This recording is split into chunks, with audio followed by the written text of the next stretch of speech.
Hello ma, happy birthday ma from Cebu City. Happy ko ma nga maayo ra imo ang paggawa sa ospital. And then pasalamat ko sa Ginoo nga nakita ta tong last time diyan mi siya iligan. Dugay panahon wala kita nakita. Nalipay ko nga tibok imong pamilya nakailan na gid sa Ginoo. Mao gyud ni una na akong gibalita ni mama. Salamat kay ninyong duha ni Bilita nga inyong edad naabot na gyud 80 plus.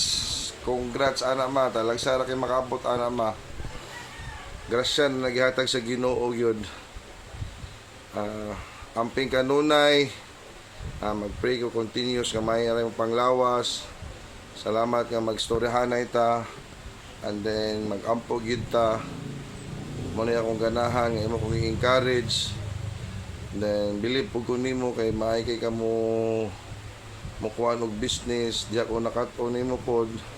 Nag-start na sad ko ginagmay. I hope nga maayo ra ang tadagan sa panahon.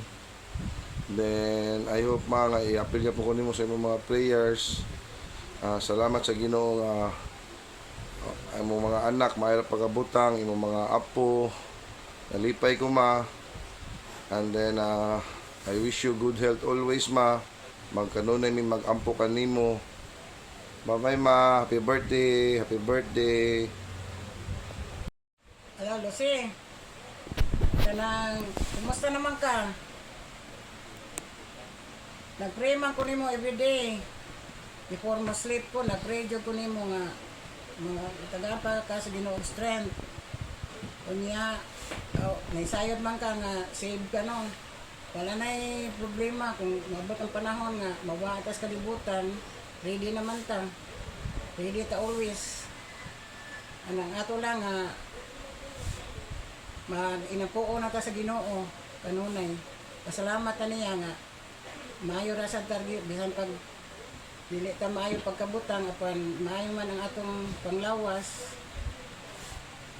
Ako ba naibuong ko nga di ba July 7 man imong birthday. Nganong karon man i-celebrate? Wala pangutanan akong angelo July 7 may imong birthday. No, na to ko. Mana ka? Oo.